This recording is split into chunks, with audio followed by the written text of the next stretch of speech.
আজকে বাংলাদেশে সবচাইতে বেশি অবহেলিত অবস্থায় আছে বুড়ো বাবা মা। ভাত দেয় না ঠিক আছে, কাপড় দেয় না ঠিক আছে, তারপরেও এমনও বদমাইশ ছেলে আছে বুড়ো বাবা মাকে ধরে মারে, ঠিক কিনা? আছে না? আছে। আরে বাবা মা যদি একবার আকাশের দিকে তাকিয়ে বলে আল্লাহ, আল্লাহর কম্পিউটারে ধরা পড়ে যাবে বাবার মন থেকে, বাবার দিল থেকে কি কথা উচ্চারিত হবে, সঙ্গে সঙ্গে ওই ব্যক্তির উপরে আল্লাহ রব্বুল আলামিনের আসমানি গজব নাজিল হয়ে যাবে। চিৎকার দিয়ে বলেন নাউজুবিল্লাহ। ভাইরা আমার, ভারতের একজন বিরাট ধরনের আলেম, বিশিষ্ট জ্ঞানী আল্লামা আশরাফ আলী থানভী রহমাতুল্লাহ আলাইহি রাশিয়ার সমরখন্দক থেকে লেখাপড়া শেষ করে বাড়িতে আসছে।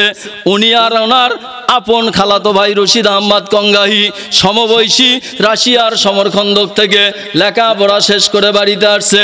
বাড়িতে আসার পর মার সঙ্গে কথা বলতে গিয়ে কোনো কথাই জানি আল্লামা আশরাফ আলী থানভী রহমাতুল্লাহ আলাইহি তিনি বলছে, ধর মা চুপ করো, তোমার কথা মানি না। আমরা বলি না মা চুপ করো, বলি না? আল্লামা আশরাফ আলী থানভী বলছে, ধর মা চুপ করো তো, তোমার কথা মানি না, ধর মা চুপ করো, এইটুকু বলছে। মা বলে, রে আশরাফ, তুই যেমন মাকে ধমক দিলি, আল্লাহ পাক যেন তোকে কোনোদিন একটাও ছেলে মেয়ে না দেয়। 2 নাম্বার, যে এলেমের গৌরব তুই আমাকে দেখালি, আল্লাহ পাক যেন এলেমের দরজা বন্ধ করে দেয়। আমার ভাইয়েরা, মা অভিযোগ করেছে এলেমের দরজা বন্ধ হয়ে গেছে। এত বড় মাফের আলেম জুমার নামাজ পড়াতে গেছে। এই গর্ভতেপুর যদি মদিনা ভার্সিটির থেকে একটা ছেলে আলেম হয়ে আসে, গ্রামবাসী বলবি, বাবা তুমি একটু জুমার খুতবা দাও, বলবে না? বলবে না? বলবে। তো এই আল্লামা আশরাফ আলী থানভী রাশিয়ার সমরখন্দক থেকে লেখাপড়া শেষ করে বাড়িতে আসছে। গ্রামবাসী বলে, বাবা খুতবা দাও। খুতবা বলছে, আমি খুতবা দিতে পারবো না, তাহলে নামাজ পড়াও। নামাজের গ্রামবাসীর কথায় নামাজে দাঁড়িয়ে গেছে ইমামতিতে। নিয়াত বাঁধার পরে সূরায়ে ফাতিহা মুখে আসে না। অভিযোগ করছে কে? কয় ঘন্টা মার সঙ্গে কথা বলে মসজিদে গেছে। ভাই গো, একবার, 2 বার, 3 বার চেষ্টা করে সূরায়ে ফাতিহা মুখে আসে না। বুঝতে পেরেছে মা দোয়া করেছে, এলেমের দরজা বন্ধ হয়ে গেছে। নামাজ আরেকজন ইমাম দিয়ে নামাজ শেষ করে আল্লামা আশরাফ আলী থানভী রহমাতুল্লাহ আলাইহি দ্রুত গতিতে বাড়িতে আসছে। আসার পরে কোনো কথা না, সরাসরি মায়ের পা জড়ায়া ধরে কান্না করে চিৎকার দিয়ে বলেন সুবহানাল্লাহ।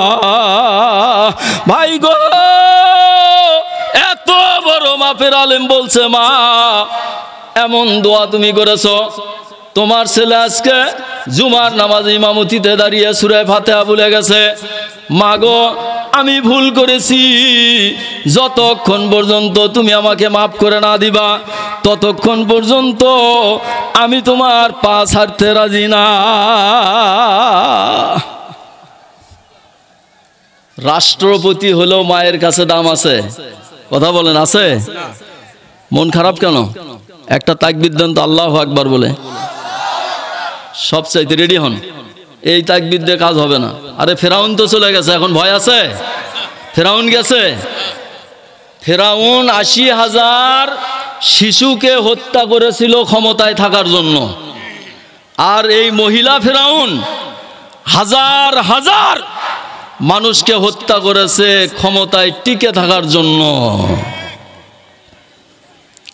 কথায় কথায় 41 সাল পালালে কেন? হ্যাঁ, 41 সাল পর্যন্ত থাকবা, চলে গেল কেন? ক্ষমতার মালিক কে? আল্লাহ। জোরে তাকবীর দিলেই বিগত 16 বছর কোনো বক্তা মন খুলে ওয়াজ করতে পারে নাই। কোনো বক্তা আসমানের মালিক কে? জমিনের মালিক কে? চন্দ্র কার? সূর্য কার? গ্রহ কার? নক্ষত্র কার? আমরা মানুষ কার? কথা হবে কার? আল্লাহ।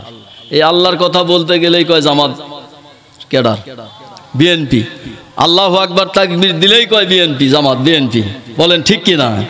অতএব হাই ভোল্টেজে একটা তাকবীর দিবেন, লিল্লাহে তাকবীর। ভাইরা আমার, রাস্তার উপরে যারা আছেন মেহেরবানি করে প্যান্ডেলের ভেতরে আসেন। প্যান্ডেল ফাঁকা ভাই, মেহেরবানি করে প্যান্ডেলের মধ্যে আসেন। আর রিয়াজুল জান্নাত, জান্নাতের বাগানে আসেন। ভাইরা আমার শোনেন, মনোযোগ দিয়ে শোনেন। মার পা জড়ায় ধরে কান্না করে, মা এমন দোয়া তুমি করেছো, তোমার ছেলে জুমার নামাজে দাঁড়িয়ে ইমামতিতে দাঁড়িয়ে সূরা ফাতিহা ভুলে গেছে। মা ছেলেকে বুকে জড়ায় আনিয়া আবারও আল্লাহর কাছে বলে, আল্লাহ মাবুদ, আল্লাহ আমি যে অভিযোগ করেছিলাম আমার অভিযোগ আমি ফেরত দিয়ে নিলাম। আল্লাহ বলে, একটা ফেরত দিলাম আর একটা কবুল হয়ে গেছে। ভাইরা আমার, এই যে এখানে হুজুর বসে আছে মুহাদ্দিস মানুষ, ভাইরা আমার আল্লামা আশরাফ আলী থানভী রহমাতুল্লাহ আলাইকে একটাও ছেলে মেয়ে দেয় না। কে বলছে? ছেলে মেয়ে দিতে নিষেধ করছে কে? মা। আর এলেমের দরজা সাথে সাথে বন্ধ হয়ে গেছে। কার দোয়া? মায়ের বদদোয়া। আল্লাহ শোনে না? একবার যদি মা আকাশের দিকে তাকায় বলে আল্লাহ, আল্লাহর কম্পিউটারে ধরা পড়ে যাবে, আর কিছু বলার দরকার নাই। সঙ্গে সঙ্গে ওই মানুষটার ওপরে আল্লাহর আসমানি গজব নাজিল হয়ে যাবে। চিৎকার দিয়ে বলেন নাউজুবিল্লাহ। ভাই গো, এটা হলো মার বদদোয়া। আর মায়ের নেক দোয়া কি জিনিস? নেক দোয়া কাক কয়? এটা গেল বদদোয়া, অভিশাপ দিছে লাগে গেছে। আর নেক দোয়া কি জিনিস? হযরতে মুসা আলাইহিস সালাম হাদিসে কুদসিতে আসছে, একদিন তুর পাহাড়ে গিয়ে আল্লাহকে বলছিলেন, আল্লাহ আমি যে জান্নাতে থাকবো, এই জান্নাতে আর কে থাকবে? আল্লাহ রব্বুল আলামিন বলে, মুসা রে, তুমি যে জান্নাতে থাকবে, তোমার রুমে তোমার সঙ্গে থাকবে একজন কসাই। চিৎকার দিয়ে বলেন সুবহানাল্লাহ। মুসা আলাইহিস সালাম বলে, আল্লাহ আমি বনি ইসরাইলের শ্রেষ্ঠ পয়গম্বর, আমার সঙ্গে থাকবে একজন কসাই, কি করে সম্ভব? এই সোনাতলায় কসাই আছে, আরিয়ার ঘাটে কসাই আছে, পাকুল্লাতে কসাই আছে, কাছারি বাজারে কসাই আছে। নামাজ অনেকেই পড়ে, অনেকেই নামাজ পড়ে না। যদি বলেন মাপ ঠিক মতো দেন, কেজি কি 250 গ্রাম হাত ঢুকা দেয়, গোস্তও কম দেয়। মুসা আলাইহিস সালাম চিন্তা করলেন, আল্লাহ আমি বনি ইসরাইলের শ্রেষ্ঠ পয়গম্বর, আমার সঙ্গে থাকবে একজন কসাই, কি করে সম্ভব? আল্লাহ বলে, মুসা সবই সম্ভব। মুসা আলাইহিস সালাম বলে, আল্লাহ ওই কসাই বন্ধু দুনিয়ার জমিনে কি বেঁচে আছে? আল্লাহ রব্বুল আলামিন বলে, মুসা বেঁচে আছে। কোথায় তার বাড়ি? দামেস্ক শহরে বাড়ি। চিৎকার দিয়ে বলেন সুবহানাল্লাহ। কোথায় বাড়ি? দামেস্ক। মুসা বলে, আল্লাহ ওই কসাইয়ের ছবি আমি দেখতে চাই। আল্লাহ রাব্বুল আলামিন কুদরতি ক্যামেরার মাধ্যমে কসাইয়ের ছবি দেখা দিলেন। চিৎকার দিয়ে বলেন মারহাবা। আরো জোরে বলেন মারহাবা। মুসা আলাইহিস সালাম বড় জেদি মানুষ ছিলেন, খুব রাগান্বিত মানুষ ছিলেন। একদিন আল্লাহকে বলছিলেন, আল্লাহ তুমি ঘুমাও কখন? চিন্তা করেন হুজুর, ঠিক না? আল্লাহকে বলছিল, আল্লাহ তুমি ঘুমাও কখন? আল্লাহ বলছিল, মুসা তোমাকে দুনিয়ার মানুষ ঠেটা বলে, কিন্তু আমি আল্লাহ, আমার সঙ্গে ঠেটামি করা তোমার শোভনীয় নয়। যদি কোনোদিন সুযোগ আসে বলবো, শুধু মনে করে দিবেন বলবো। মুসা আলাইহিস সালাম বললেন, আল্লাহ ছবি দেখলাম, দামেস্ক যাব, কোন আমলের জন্য আমল দেখা দরকার? পয়গম্বর মুসা আলাইহিস সালাম দামেস্ক শহরে গিয়ে লোককে জিজ্ঞেস করে, ভাই এখানে কোনো কষাই আছে? লোকে দেখা দেয় কষাই আছে। ওই কষাইয়ের ছবি আর আল্লাহর কুদরতি ক্যামেরার কষাইয়ের ছবি দেখা যায় মিল হয় না। খুঁজতে খুঁজতে শেষ পর্যন্ত ছবি পেয়ে গেলেন। এইবার মুসা আলাইহিস সালাম দূরে থেকে বললেন, আল্লাহর ক্যামেরার কষাই আর এই কষাইয়ের মধ্যে অবিকল ছবির মিল আছে। চিৎকার দিয়ে বলেন মারহাবা। ভাই গো, মুসা আলাইহিস সালাম বড় কৌশল করে বললেন, ভাই কষাই আসসালামু আলাইকুম ওয়া রাহমাতুল্লাহ। কষাই বললেন, ওয়ালাইকুম আসসালাম ওয়া রাহমাতুল্লাহ। ভাই আমি একজন দূরের মানুষ, আপনার বাড়িতে মেহমান হতে চাই। আমি যদি বলি যে ভাই কাল আপনার বাসায় একটু নাস্তা করবো, আপনি না করতে পারবেন? কথা বলেন, পারবেন? তো মুসা আলাইহিস সালাম সালাম দিয়ে বললেন, ভাই আমার বাড়ি অনেক দূর, তা আপনার বাড়িতে একটু মেহমান হতে চাই। তো কষাই বললেন যে ভাই রাজি আছি, তবে আপনাকে একটু অপেক্ষা করতে হবে, এই গোস্তগুলি বেচা পর্যন্ত আমাকে সময় দিতে হবে। আপনাকে নিয়ে যদি আমি বাড়িতে যাই, আমার আর কেউ নাই, এই গোস্তগুলির অবস্থা খারাপ হবে। মুসা আলাইহিস সালাম বললেন, ভাই ঠিক আছে গোস্তগুলি বিক্রি করো। মুসা আলাইহিস সালাম আড়াল থেকে গোস্ত কাটা দেখে, গোস্ত মাপা দেখে চিন্তা করে, গোস্ত কাটার জন্য নয়, গোস্ত মাপার জন্য নয়, আমল কি আছে আমল দেখা দরকার। গোস্তগুলি বিক্রি হয়ে গেল, সামান্য একটু গোস্ত রেখে দিলেন। মুসা আলাইহিস সালাম বাড়িতে যাবে। এইবার কষাই বললেন, ভাই চলেন বাড়িতে যাই। এইবার কষাই আগে আগে যায়, মুসা আলাইহিস সালাম পিছে পিছে যায়। চিন্তা শুধু একটাই, ভাই কষাই জীবনে কি আমল তুমি করেছো যার জন্য তুমি আর আমি জান্নাতের মধ্যে এক রুমে থাকবো? চিৎকার দিয়ে বলেন সুবহানাল্লাহ। আমার ভাইয়েরা, মুসা আলাইহিস সালাম বাড়িতে গিয়ে বৈঠকখানায় বসতে দিলেন। বৈঠকখানায় বসে হযরতে মুসা আলাইহিস সালাম চিন্তা করে, বৈঠকখানায় বসে থাকলে আমল দেখা যাবে না। জোরে বলেন ঠিক কিনা?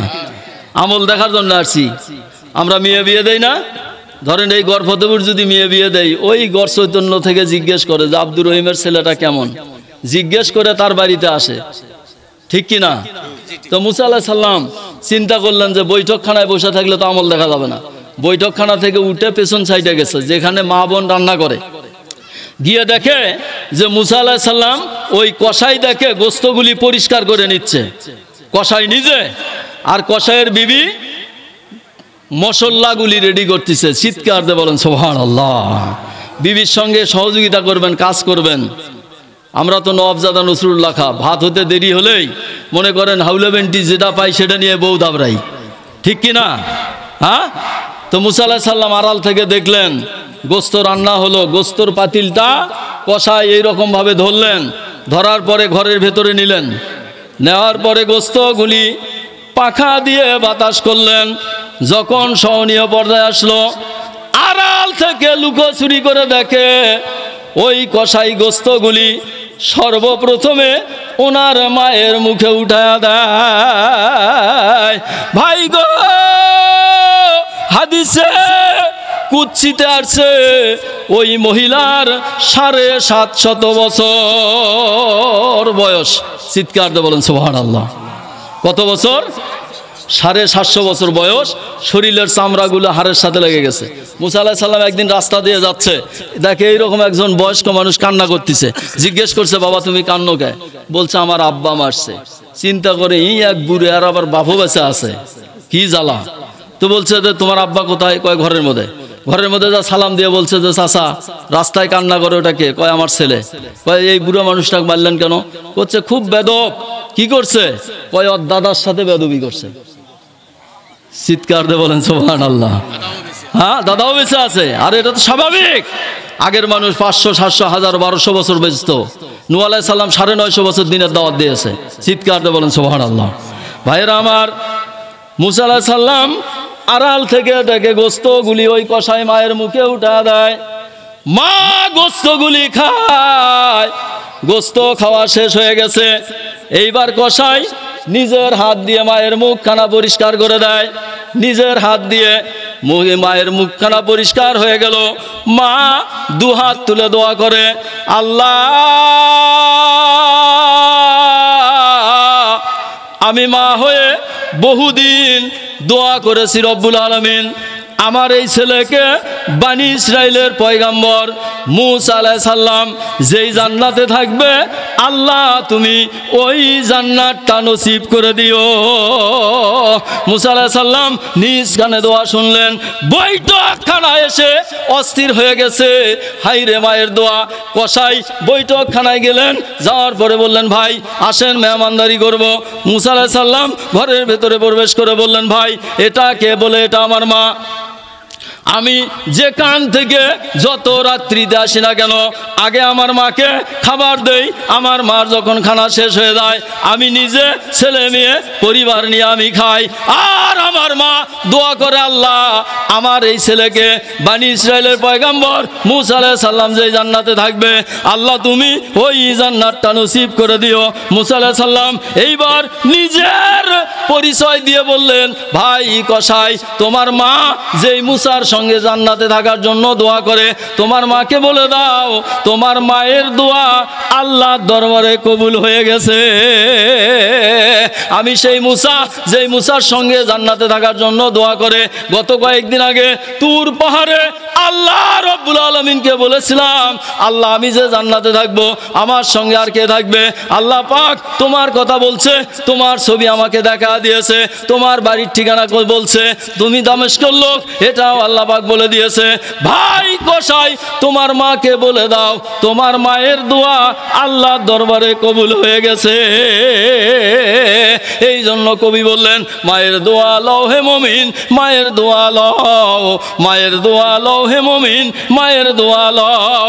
বিপদে পড়বে না তুমি যেতাই যখন যাও, বিপদে পড়বে না তুমি যেতাই যখন যাও। মায়ের দোয়া লও হে মুমিন, মায়ের দোয়া লও, মায়ের দোয়া লও হে মুমিন, মায়ের দোয়া লও। জোরে বলেন আল্লাহু আকবার। একটি গিলাস পানির ফলে